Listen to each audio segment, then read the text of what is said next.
All right. Hey, everybody. If you are watching this on YouTube, then just want to let you know that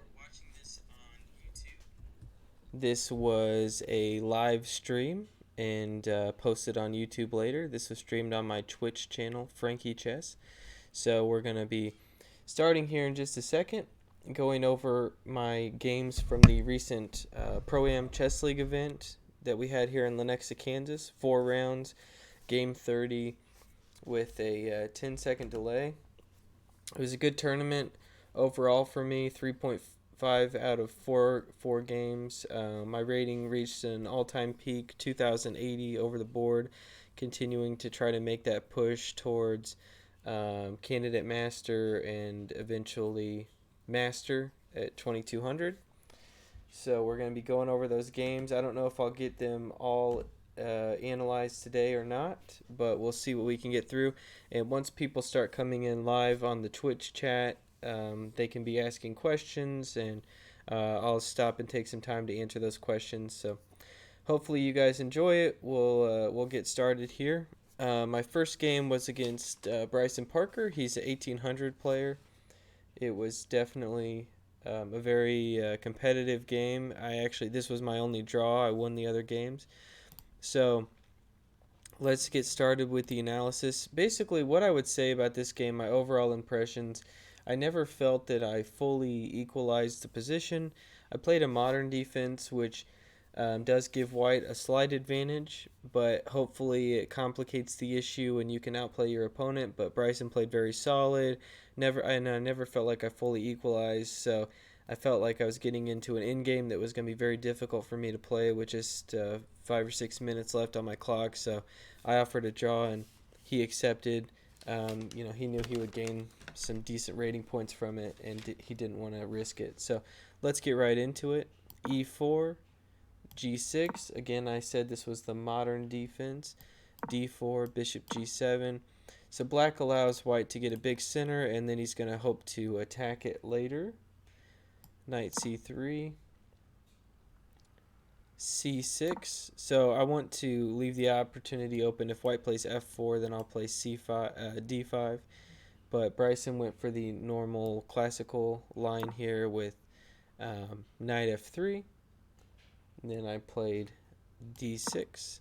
So this is more of a positional modern defense. Sometimes it can be very tactical with F4, or if they try to castle queenside. Hey everybody, welcome to the stream. I hope you're doing well. Okay, so D6, H3, just stopping any bishop G4 moves. Knight F6, bishop E2, and castles. Okay, very, very standard stuff here. And now I played knight D7 because I want to play E5. And E5 is going to be kind of a strong point for me. So sometimes people play queen C7, sometimes they play queen E7, and then they can try to maybe route a knight into the F5 square protected by the E5 pawn. And I went a little bit of a different route here in this game, as you'll see. Bishop E3, so very standard stuff. Well played so far by Bryson. And E5, Queen D2, connecting the rooks on this file here, threatening to maybe play Bishop H6 at some point, which isn't much of a threat, but it's an idea. This fianchettoed bishop is usually very strong. Okay, Queen E7. Again, I said Queen C7 is a possibility. I prefer to usually play Queen E7, and just to keep an eye on the C5 square. Rook D1. And as you can see, the computer does give white a slight advantage here, which I do agree with, actually. I didn't, feel like I was fully equal here. So now I actually thought for quite some time here, one thing I was looking at was taking this, and I was looking at a couple different ways that he could capture. Let's see, knight takes d4 is an option, and I was looking at knight takes e4, knight takes e4, queen takes e4, and then the computer does give white a slight advantage here after just maybe rook e1. Basically, white is probably going to win this pawn back at some point. Black's queen is under fire, and it's kind of an uncomfortable position. Also, queen takes d4, just threatening to take this pawn on the next move. So obviously very uncomfortable for me here. I'm not really sure how I get out of that. One interesting computer move here is knight d5, uncovering the bishop. Knight takes, c takes, and then queen takes d5. So white just won a pawn there. So I was looking at that. Clearly that doesn't really work. Some other computer suggestions: rook e8 still gives white an advantage. I went with b5, and then after d takes e5, d takes e5. Let's see here. He played a3, which is actually the top computer suggestion. So well done, Bryson. And then I played knight c5, which, looking back on it, I wish I hadn't done. Wish I would have built my position up a little bit more. Computer gives rook e8 or bishop b7 or a5 as possibilities. Knight c5 kind of is very committal, and we get into this position after queen d6 where I just don't really have a lot of counterplay. And basically I'm on the defensive for the rest of the game. So queen takes d6, rook takes d6, knight takes e4, knight takes e4, and knight takes e4, and then rook takes c6. So we got in this position, and when I analyzed, obviously, going into this position, I thought I was fine. And, I'm not completely losing or anything, but it's clear to me that white is the one that's pressing for an advantage here with these two bishops on this diagonal, and white's going to be able to get the rooks in the game a little bit more quickly. If I had maybe two moves here, then I think I would be fine and maybe can press for an advantage. But I thought for a long time on this move, and I did play the top computer suggestion, so that's encouraging. A6. Basically just defending the pawn. I didn't really have time to move the bishop anywhere, with rook c7 coming, attacking the bishop, and also the pawn would be hanging. So then we've got rook e1, bishop e6, again the top computer suggestion, so that's encouraging again. And the computer still gives white with a slight advantage here. Knight g5. Now, I thought knight g5 kind of let me off the hook. Hey, John, how you doing? Thank you for following. Yeah, I recognized your name from the tournament. We definitely had some competitive blitz games before the tournament for sure. Yeah, I thought knight g5 let me off the hook a little bit. I think he was probably trying to simplify, and he was okay with a draw, but there's definitely some more challenging moves, such as c4, b takes c4, bishop takes c4, and then rook takes c4. And white definitely has a chance to try to get these pawns moving, and maybe this a6 pawn will be a target. Yeah, you had a rough tournament, John, but it happens from time to time. No worries, man. Just keep fighting. Your rating's very high for your age, and it's just gonna keep going up and up. So just learn from your games and keep working at it, man. Bishop e6, knight g5, knight takes. I was happy to get some pieces off the board. It takes a little bit of pressure off my position. H6, the computer says, is equal. So I played the top computer move. So I was under a little bit of pressure, but I was playing good moves. Bishop back to e3. Rook fc8 again was the top computer move. Basically, I'm just trying to consolidate the position, get some pieces traded off, and my hope here was to just get into a position where I'm fully equal and I can try to press for an advantage. But I never really got there. Rook takes c8, rook takes c8. C3, top computer suggestion. So a good move there by Bryson. Okay, I played bishop c4. The computer is saying bishop f8 is pretty much equal, and I looked at bishop f8, but I guess, let's see, what was I worried about? Bishop f8.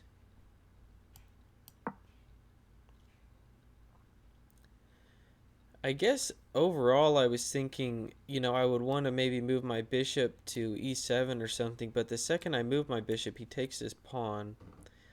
And that's kind of what I was worried about. But, oh, you know what I was worried about actually was bishop f3 here. And I was worried about bishop b7 and then winning the pawn. The computer says I can play f5. What happens after bishop b7?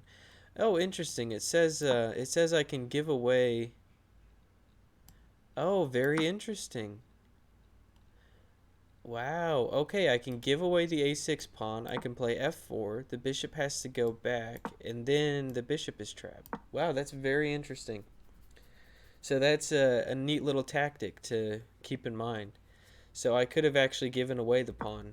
So that's why I didn't play bishop f8 though, because I was worried about that. Understandably, I mean, it's difficult to see that line. So I played bishop c4, which the computer says white does have it gives white plus 1.26 here. So I was definitely in a little bit of trouble here.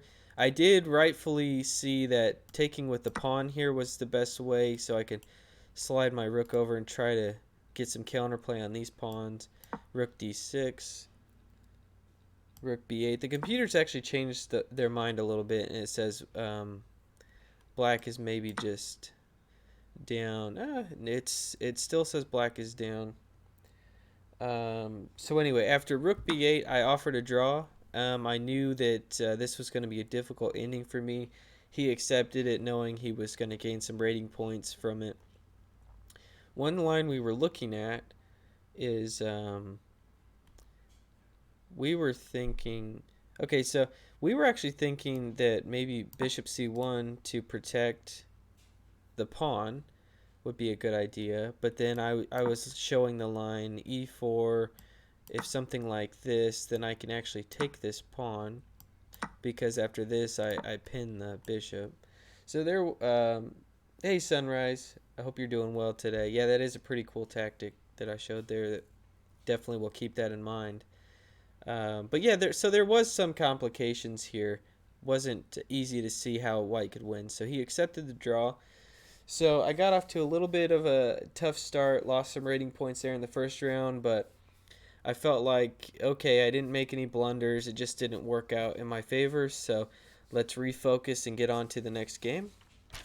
So this game I played someone whose provisional rating almost has a rating, but rated about 1640. I think a pretty underrated player. As you can tell, their provisional rating, so they haven't played a lot of tournament games, but definitely going to be higher rated at some point. Jason McGinty. So I was white this game. I went ahead and played d4 because a lot of times lower rated players aren't quite sure how to handle the London system. So I wanted to give that a shot and see if maybe they would get into not a very good position. So, but clearly Jason is experienced enough, even though only rated 1640, he went into one of the very best lines that you can play against the London with knight f6 and c5. I pushed the d pawn, which is the most aggressive way to play. And then d6. Again, this is probably the best line that you could play against the London. There's a couple, but this is one of the very best. Knight c3, knight d7. Basically, you're going to get into a modern Benoni type of a structure where white's pieces may not be exactly placed where they want them to be. e4, g6, queen d2. So a lot of times early bishop h6 can be a good resource for white, getting rid of this dark squared bishop and then possibly pushing some pawns on the king side. Bishop g7, I castled, bishop g7, I castled queenside. and he plays a6, which is definitely the best way to go, getting that queenside counterplay started. I played bishop h6, getting rid of this dark squared bishop, and the computer already actually says that black has an advantage here, so this is clearly something I need to look into. One thing I've started doing is instead of queen d2, probably it's best just to play knight f3 here, and then maybe prevent play a4 to prevent b5 and swing the knight over to c4. Play it a little bit more positionally, because I'm finding that in these queen d2 lines, black gets a lot of counterplay on the queen side. So that's probably what I'm going to start doing moving forward. So let's see. Bishop h6, he just went ahead and castled. I took, he took, and then I started trying to get my kingside attack going with h4. It'll be interesting what the computer says here. If he, I felt like I had an attack on his king at some point, but I never really could quite make it work like I wanted to. b5. I played f3 here because he's threatening to go b4, and then once the knight moves, he's threatening to take this pawn. Now the computer says h5 is the best move, and I almost played h5. Let's see what it says here. So let's see, if b4, knight e2, knight takes e4, queen e3, knight back to f6, h takes, f takes, queen h6. So I saw all of this, but I didn't think it was winning for white or anything. Okay, so this is what I missed. So I basically got to this position in my head, but then I didn't realize that after knight f3, there's really not a good way for black to stop knight g5. And then there's three pieces attacking. So for example, the computer says knight e5. Actually, it gives, so it says knight e5 is a good resource because after knight g5, knight f7 is one way to stop a huge attack. But the computer says after knight takes e5, d takes e5, and knight g3, that white just has a ton of compensation for the pawn here. You can clearly see that. It goes rook f7. Great moves here like bishop c4, getting on this diagonal. I'm going to be able to play f3. And hey Lawrence, how's it going? Good morning to you as well. I'm going to be able to play f3 and knight e4.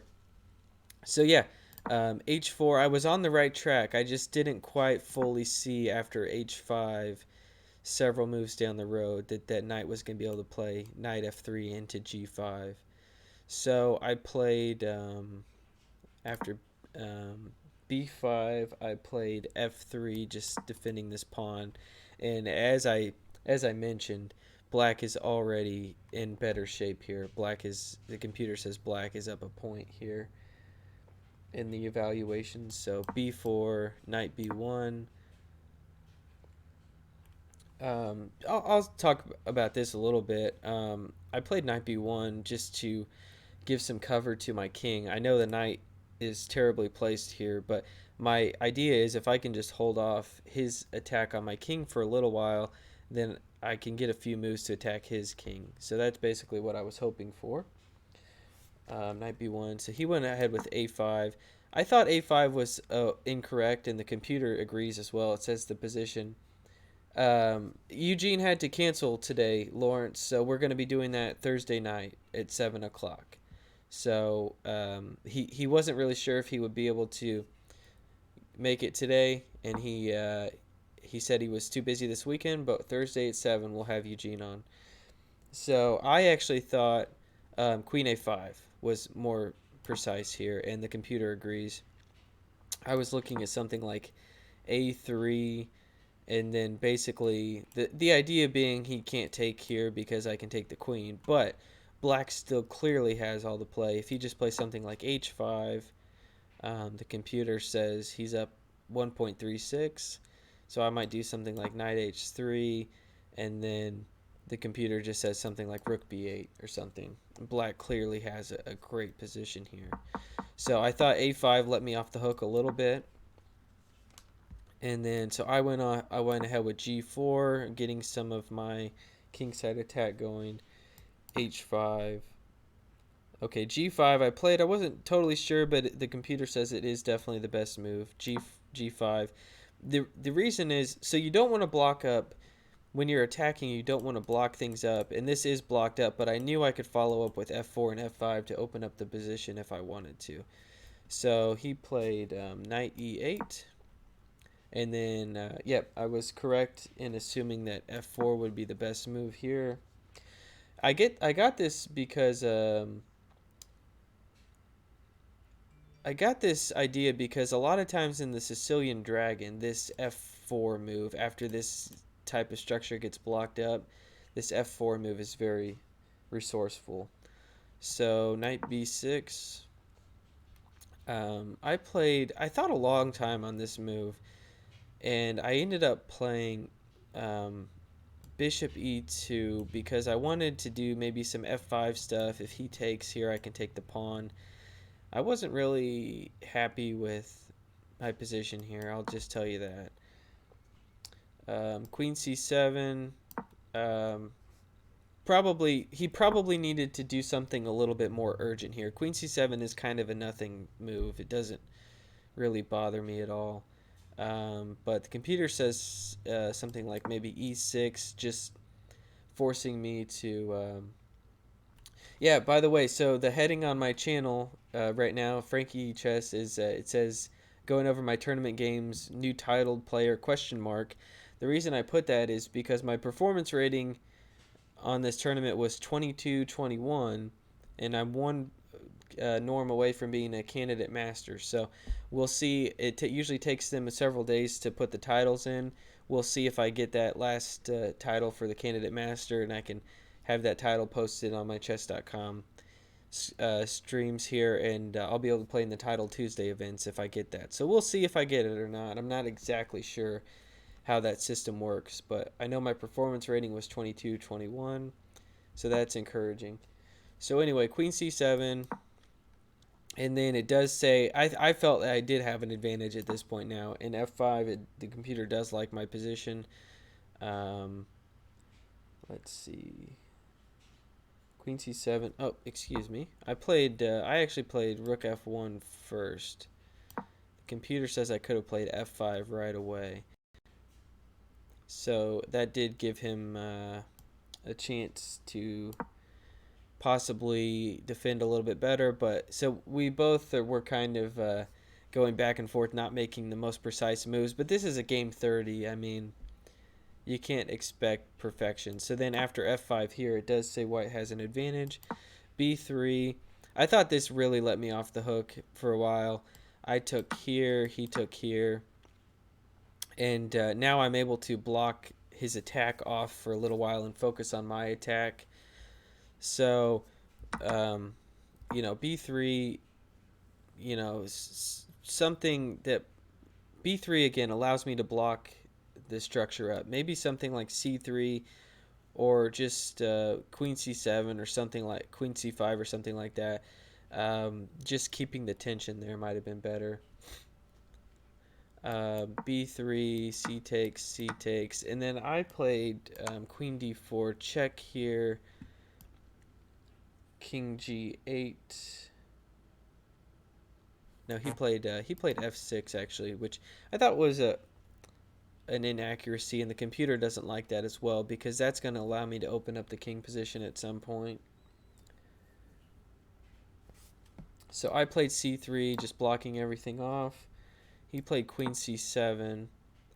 And now I made a big mistake. I was getting a little bit low on time, and I looked at a lot of stuff. Queen d2, queen d1, knight f3. The computer likes all those moves. I actually decided that I might be able to get into an ending where I could press for a win. And again, I was getting very low on time at this point. I probably had maybe 5 minutes left for the rest of the game. I took here. The computer doesn't like that, and it says I have a slight advantage still, but this is just going to be a very tricky game for me for the rest of the game. So I did f takes g6, which the computer likes, and I knew that the king would have to come out into the fray a little bit here, and I could maybe target the king. So king takes, knight h3, threatening to go in here to f4 with check and then win the pawn. He took, I took, and then let's see here. Knight d6, very good move, attacking this pawn. I defended the pawn. I was very concerned about these pawn moves coming in here, but you know, at some point you just have to make a move and just hope that your calculations are correct when you're getting in these low time control situations. He played a4. I played rook g3. The computer. I'm happy to see the computer is saying that the moves I'm playing here aren't terrible. All of my moves are basically in the top three of the computer suggestions. I was very concerned in this position, I'll be honest. I was very worried. If anything goes wrong, I can lose these. I can lose these pawns here, or something can go wrong here. So I was very concerned. So rook g3, he played f5, which I thought was a good move, stopping this potential for me to take on f6 and check the king. So I played what looks to be a mistake here with e5, and it says the position is completely equal now. And again, it's equal, and I have a very no, John and ETK, you do have to have norms in order to get a candidate master title. So I have my rating. The rating requirement is just to be over 2,000. So I already reached that. You have to get 5 candidate master norms. So I have 4 already. I'm 100% sure. So you can take my word on it. 94. I took. He took. And then I played this tricky move d6, which the computer actually says is the top move. And again, I was getting very low on time, so I'm kind of proud of that move because this definitely makes things very interesting. And then he took this pawn, and I was able to play this very nice move, rook f6 check. So when he took back, I took back here, and it's check. And now this pawn is getting dangerously close to becoming a queen. So I actually was so low on time here, I stopped taking notation. I went with f7, threatening to go rook g8 and then queen.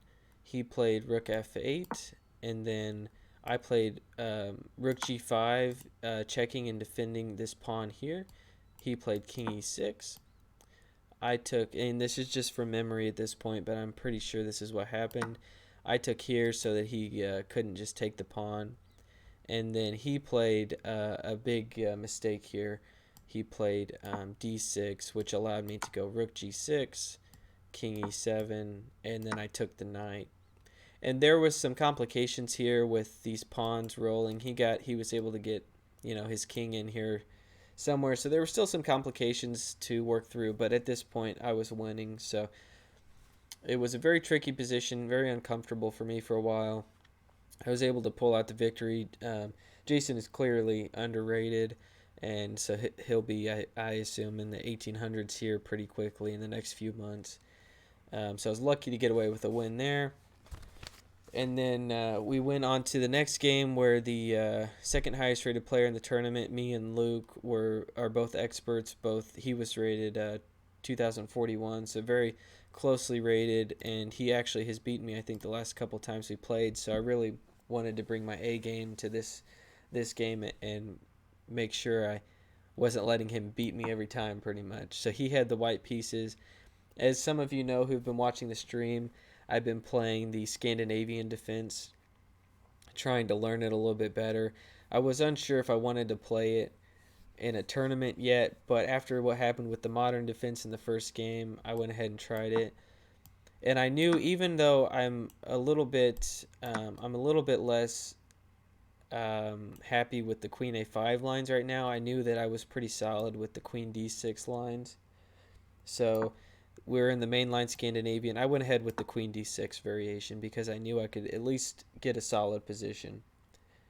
So knight c3, queen d6, d4. And what I like to do in these positions, it's not the main line, but I like to fianchetto my bishop here. And basically, one of the reasons I like this is because a lot of times I don't like positions where, like in the modern, for example, where white can have this e-pawn and push their e5 pawn and do some sort of pawn storm on the king side. But now white doesn't have that e-pawn, so I can kind of rest assured that I don't have to worry about that. So let's see, g6, knight f3, bishop g7, bishop e3. A lot of times people will play something like g3 and then bishop f4.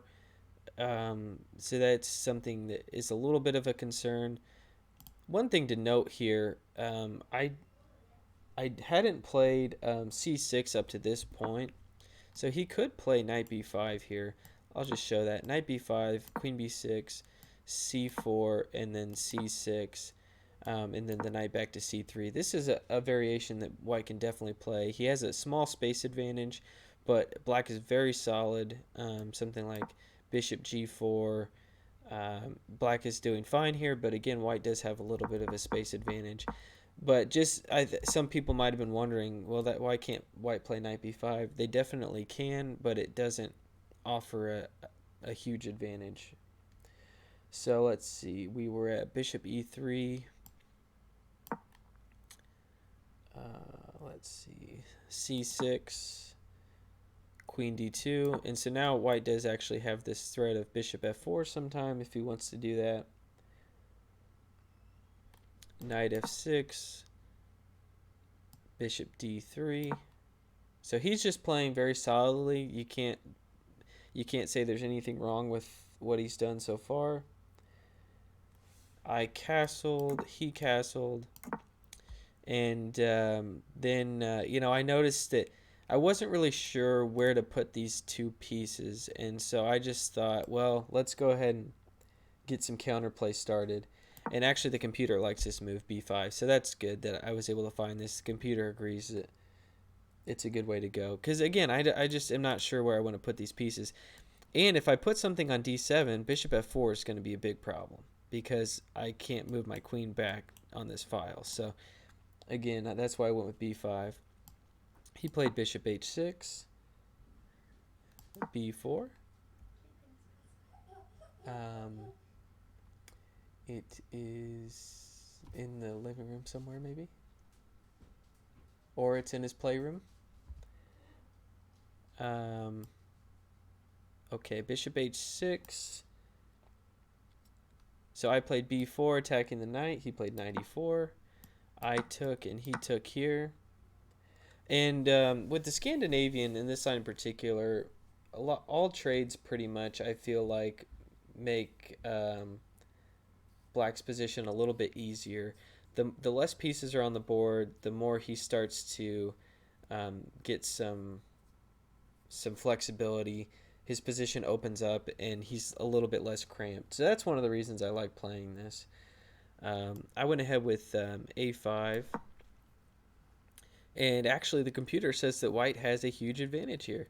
So h4 would have been a big advantage for white. So this is something that you really have to be careful for. Even just this queen, the bishop, this pawn, and this rook, and this knight can be a very devastating attack for white. And so, yeah, apparently I needed to play knight d7. So let's see if h4 I could play knight f6. So let me see if I played knight d7, I was worried about bishop f4 though. Let's see what the computer says. Okay, the computer says you just play queen e6, and you have this c4 square to go to if you need to. Obviously, queen takes a2. So, yeah, so I should have played knight d7, and that would have been okay for me. I did open up the possibility of him playing h4 and getting a big attack by playing a5, but he didn't see that. He played king b1 just to try to secure his king a little bit. And then I played bishop e6. I mean, I've got to get these pieces developed at some point. And I knew if I could play bishop d5, my position would be pretty solid. So he did play, um, he took here, I took, and then he played knight to g5. So he did start some sort of attack here, but yeah, I think the key was the h-pawn. He was a little bit late at sending that. And now the computer actually says that black has an advantage here. And I kind of felt over the board. I was pretty happy with the situation. So now he plays the h-pawn, but it's a little bit late. And I played correctly the top move here, h6. So he has to play takes, I takes, and then he has to play knight f3. And then I played knight d7, which is the top move. Now, I was a little bit concerned, and I did have to calculate. If he plays h5 here, I have to calculate that I can play g5 and that he can't sack here. Now, this is, it's a bit concerning. I saw that I could play king h8, and then I felt like the queen covers this. I could play queen f6 at some point if I need to. And so I would be able to defend this. But I had to look at this position several moves in advance and make sure I was okay here, because I knew right here when I played knight d7 that he could play h5 and I had to play g5, and I had to make sure if he sacks on g5 that I'm okay. So I played knight d7, he played h5, g5, and then he played knight e5. And so at this point, we both agreed that I had a slight advantage here. We're going to go into an ending, and I saw this ending coming where we're going to get into this position. And it's a rook ending, equal pawns, very difficult to win endings like this. But I did notice that this pawn would be a potential weakness because it's kind of out here on its own. And my king was a little bit closer to the center, a little bit more active than his king. So with those two issues, I felt like I had chances to win this position. I played e6. He played rook d6. And then at some point, I'm going to have to trade this rook. This rook is too strong, and it's going to be almost impossible to win this with each player having two rooks on the board. The computer says that was the best move, so that's good to see. Rook takes, and then I played king f6, which the computer says is about as good as any other move. So basically, if I can play something like king e6 or something and then push these pawns, I'm feeling very good about it. But he played rook d7, which stops my king from coming here and also prevents my king from moving forward because he'll take the pawn. So that was a little bit of an annoying move. So a good move by him. I played rook c8. I've got to get this rook in the game at some point. One interesting note the computer has here is to play g4, which I'm assuming the point is to stop him from playing g4, and then when I swing the rook up here, I'm threatening this pawn. So that's a kind of a cool thing to note there, which I didn't quite consider. But it says rook c8 is a good move as well. So rook c8, he played b3 here. Just giving his king a space to go to. He was having to worry about stuff like if he goes rook a7, I go rook c8. If somehow my rook gets over here or on any of these files, he's going to have to create space for his king to escape from a back rank checkmate at some point anyway. So I'm assuming that's why he played b3. I played rook c5. And then we were starting to get a little bit low on time, so we were done with notation here. He played f3, and then I looked at this position and I thought, man, I really think I should try to win this. He offered a draw, actually, and it's difficult to try to figure out a win. Rook d5 is definitely something I considered. If he takes, then I'm relying on the fact that my king is in a better position. But I was worried about looking at this from a long-term perspective, that like if I ever go in and try to win these pawns, then he's going to be able to break this down and get a passed pawn of his own at some point. and that's just impossible to calculate, from 20 moves in advance. So he played f3. I played, actually, the computer likes this move, and I like this move as well because I think it's a very practical chance for me. It's a way for me to try to win without very much risk of losing. I played g4.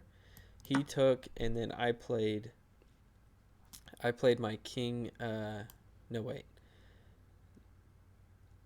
Let me see if I can remember exactly.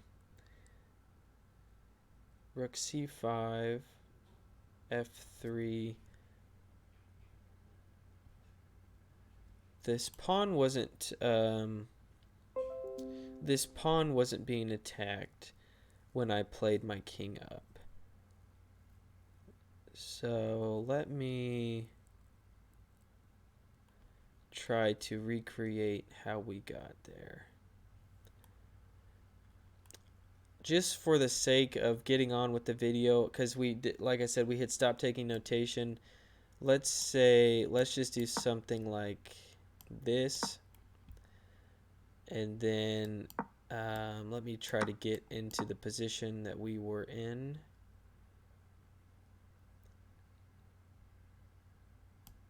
It was something like this, I believe, is the position that we got into. He played check, I went here, and then he played a3, I believe, trying to break down these pawns here. And I think, no, you know what, he was able to win this pawn at some point in this process. So let's say it was like this was the position. I think this was like the exact position on the board at some point. Yeah, I think I did sack the f7 pawn to get into this. So maybe I was thinking I didn't, but I actually did. And so we got into this position here. Now I went something like this to where, let me see, we got into something like this at some point. And I took this pawn, knowing that if he goes here to try and regain the pawn, I can take this. So he, let's just say he went and tried to get this pawn. Well, then I went here. This was a good move to find with not a ton of time. I went here, check, he took, I took, he played king a3, and then I saw that I could slide my rook back and defend both these pawns, and all I need is just one move to get my pawn rolling here, and he's not going to be able to stop that pawn from moving forward. So this is a winning endgame. I was able to kind of finesse it to get in this position. I'll try my best to recreate the rest of the game. So something like b4, takes, and then I just dropped my rook back because the main thing here is just to keep the king locked away from getting closer to the pawn. If he goes something like this, then I went here. He can check all he wants. I'm just going to keep pushing the pawn.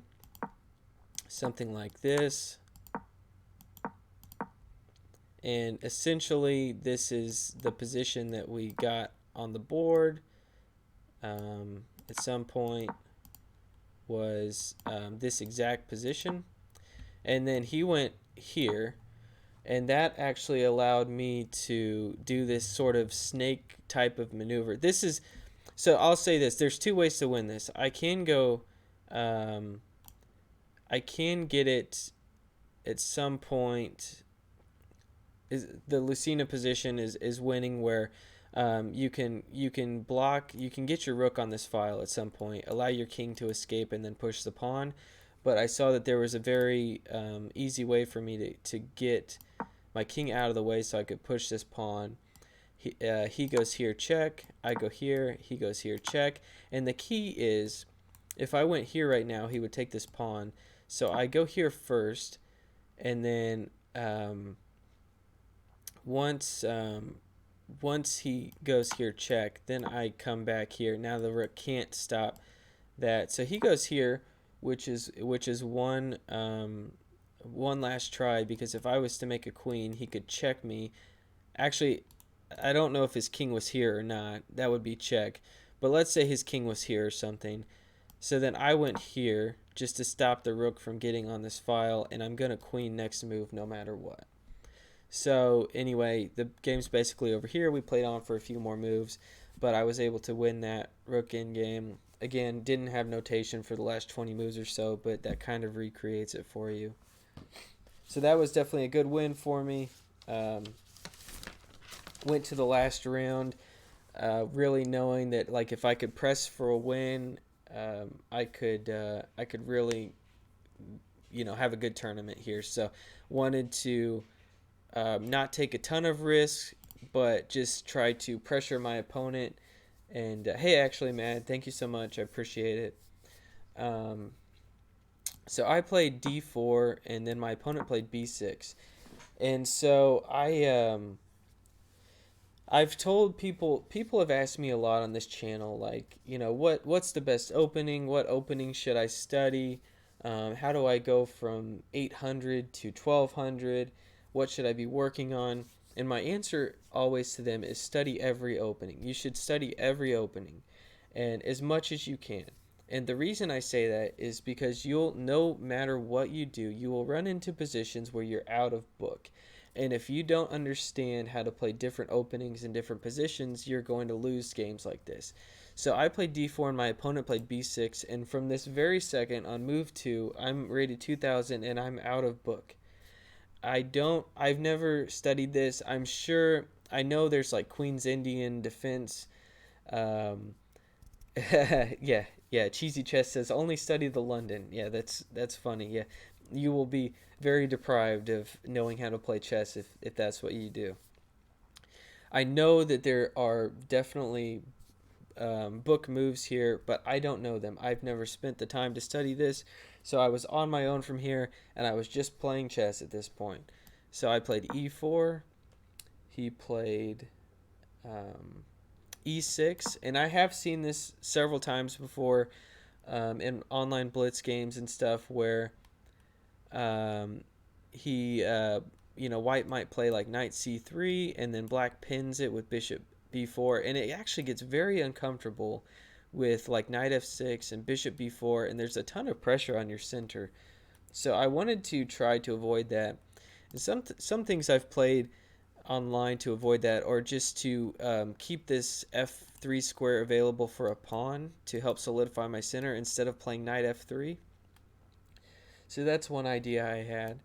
So knight c3, bishop b7, bishop d3, knight f6, and again he's putting some pressure on the center here.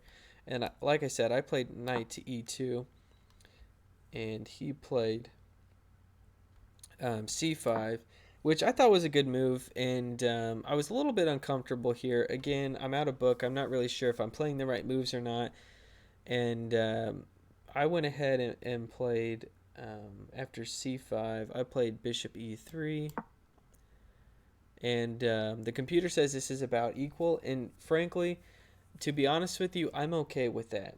The computer gave a couple moves, d5, castling, bishop g5, says white has a slight advantage in all of those. I wasn't quite sure what was going to happen. It's a game 30, and so I played bishop e3. I was just thinking, let's get out of the opening with a position that I can fight from and try to outplay my opponent from there. He played c4, which I thought was a weird move. It shocked me at first. I was like, wait, am I losing a bishop or what? Then I realized I can just take this pawn. I thought c4, frankly, was an inaccurate move because he has, at this point, a lot of pressure on my center, and c4, frankly, alleviates a lot of that pressure for me. So at this point, I was very happy with my position. He took here, I took here, and then he took here. And I'm curious to see, the computer likes the move castles, which obviously is a a move I could play, but I actually played a move that I like. Was kind of tricky. I played knight c3, and my idea was, for example, if he takes his pawn, I'm going to play rook g1, and the computer agrees that white has a big advantage here after something like um, bishop b5 and then d5. And I actually saw this position in my head when I was looking at this, and I just thought, the king is stuck in the center. It's going to have at least one more move before it gets out. And all of a sudden, I've got things like I can move my queen here. This rook is attacking this g7 pawn, and the king is going to be in big trouble. So I sacrificed the pawn. He didn't take it because obviously he didn't want to go into that position. He played bishop b4, pinning the knight. I just castled, and I knew that if he takes here, which he did, I'll take back. And I've got two bishops versus a bishop and a knight in an open position, and his king still hasn't castled yet, so he's going to have to take some time to do that. And I knew I would be able to push these pawns, so the double pawns didn't really bother me. So I felt like it's about equal, but I have a position that I can try to create some problems for him. So let's see, we did, so he castled here. And then I played bishop d3 to just get out of the way so I can start pushing these pawns.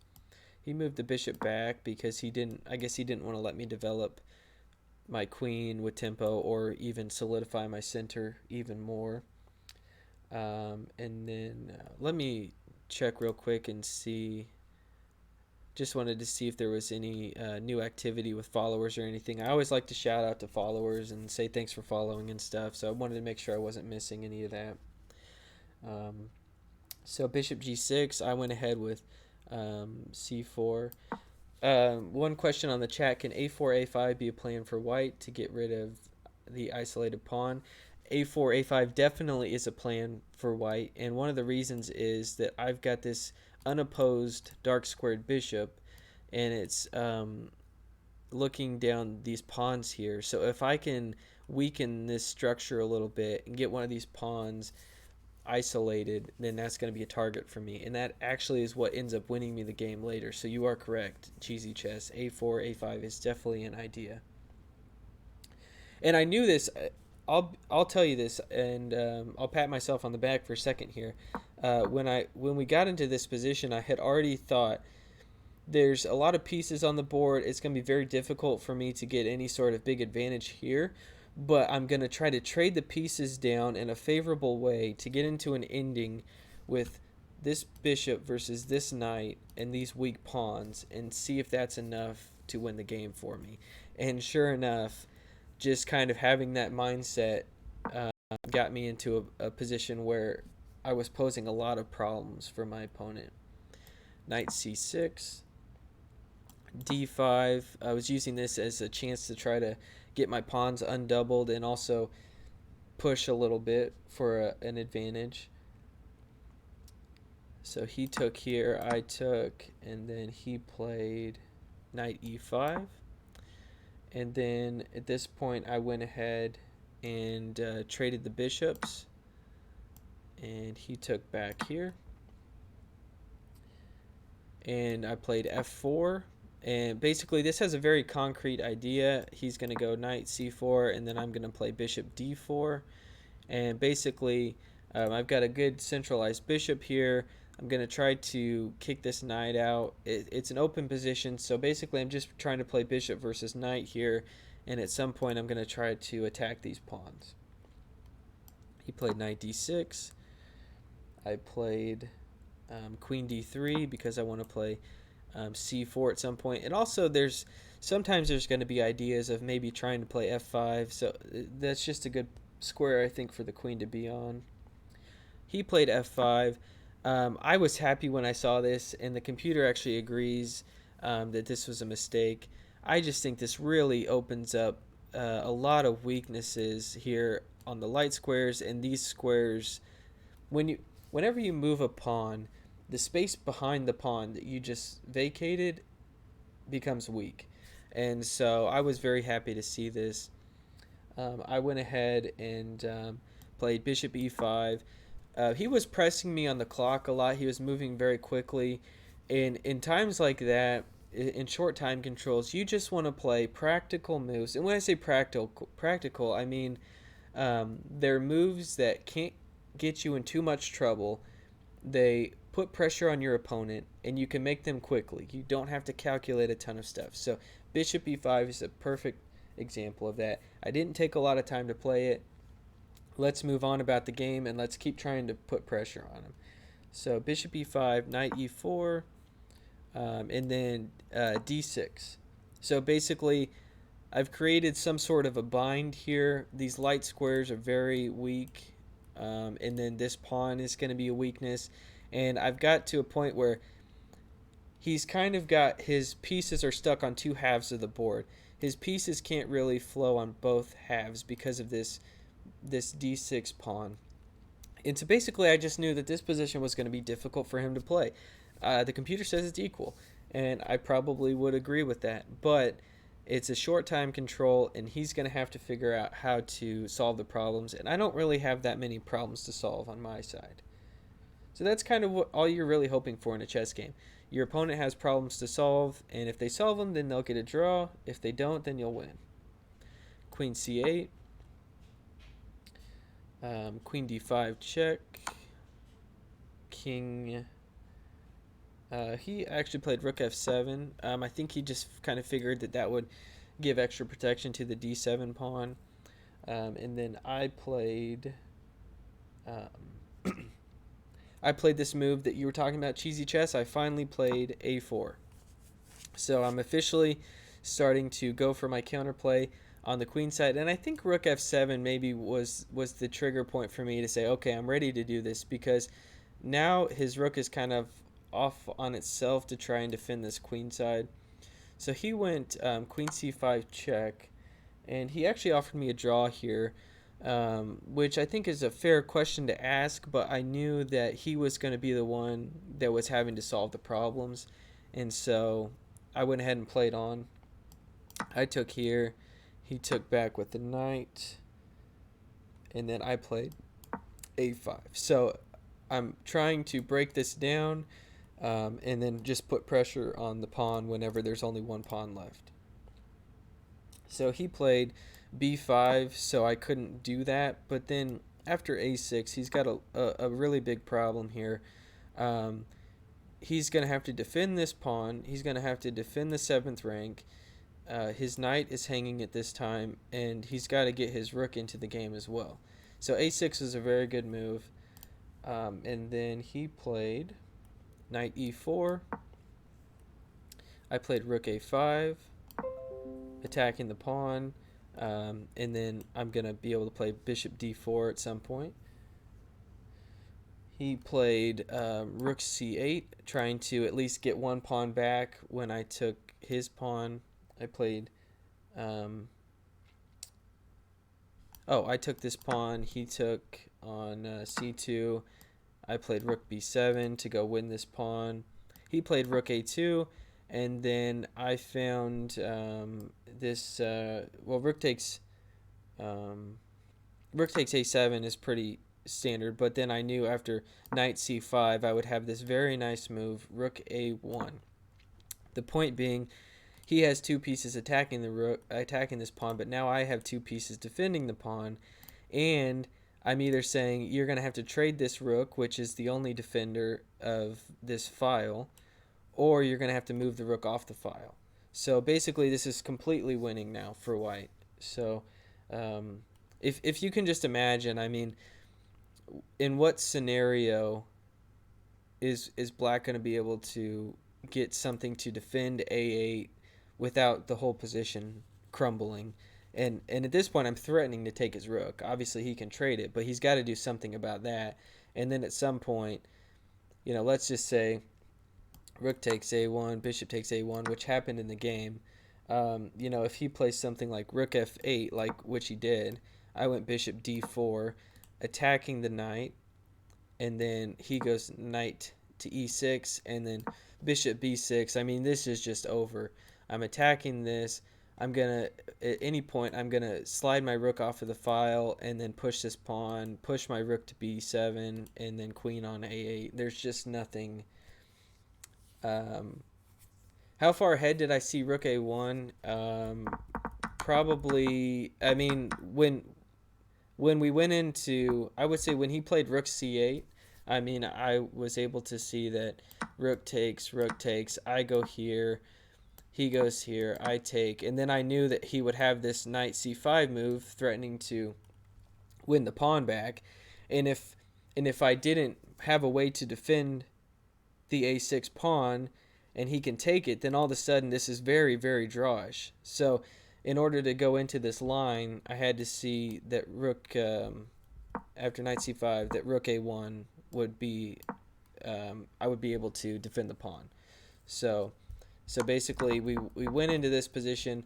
I think he played like Rook C8 here at this point to try to get some counterplay on my king, but then I just played something like Rook B7.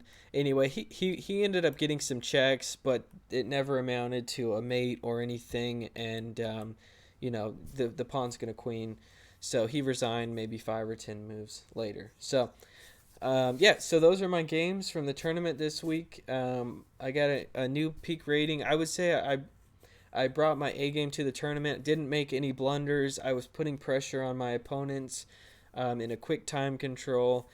The first game, my opponent played well. I was under pressure that game. I didn't fully equalize, but I've learned over time.